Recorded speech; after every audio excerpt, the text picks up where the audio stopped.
Hello, Canon EOS photographer RandallMRueff here. I've got the February 2012 edition of Rangefinder magazine, in which they have reviewed the Nikon D4. The Nikon D4! Okay, here's a picture. There's the picture of the camera. It's a nice picture.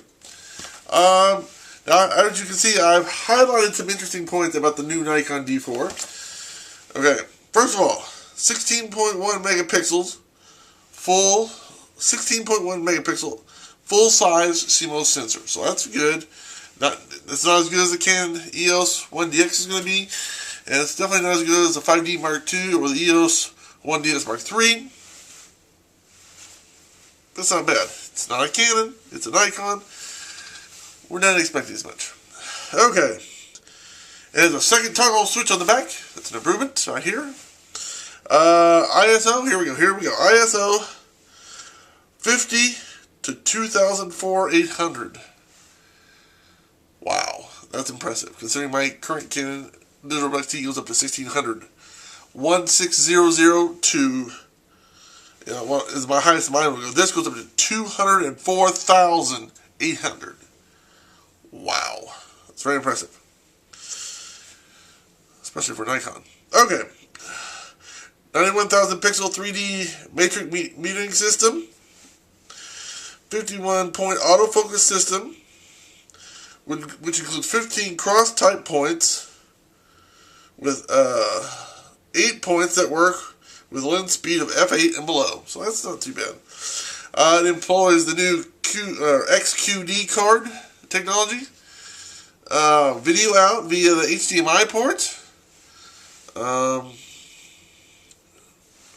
I'm not sure, I mean, that's HDMI out is okay, but a lot of people are still using FireWire or Apple's new Thunderbolt. I mean, people are still using it, but I would think Apple's new Thunderbolt or FireWire or Ethernet would have been.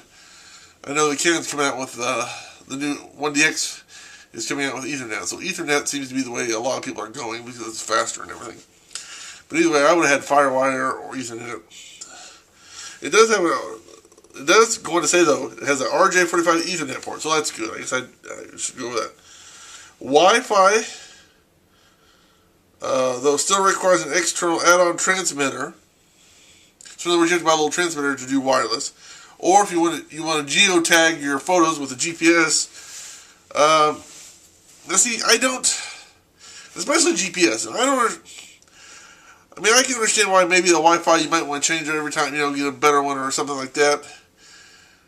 But GPS, the iPhone has GPS built in, and pretty much from the time they invented it in 2000, in 2007. So I don't understand why, or the iPhone back in 2007 didn't have GPS, it had cell phone tower. Anyway, it had the ability to know where you were location-wise.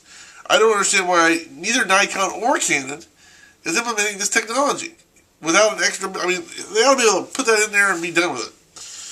Another thing they talk about is the after capture software. Well, for most people, that's Adobe Photoshop. Duh.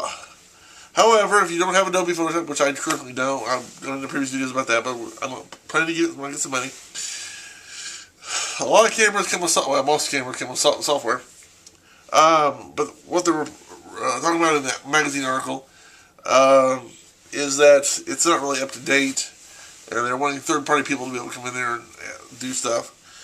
And like I say, if you have software like Adobe Photoshop or something, you can do stuff with these pictures. It's just not as streamlined as they would like it. And I can understand that. But like I said, if you have Adobe Photoshop, you're good to go. So just, either use what they got or buy Adobe. That's all I can say. The D4 goes on sale. Let's see. Goes on sale this month. So for a price of basically $6,000. Or you can wait for another month and get the 1DX from Canon for $6,800. If I was going, I would wait and get the $6,800. Spend the $6,800 and get the 1DX. If I had my choice between these two, the D4 and the. But that's just me. I'm the Canon EOS photographer guy. But that's a little rundown. This is the 2012 edition of Rangefinder Magazine. It's on page 30. There it is. I came where I made some notes. And that's just a little brief overview of the Nikon D4. It's a little as compared to the Canon 1DX, which is coming out next month. So until next time, I'm Canon EOS for RandallMRueff saying thanks for watching. Have a good day. And may God bless you.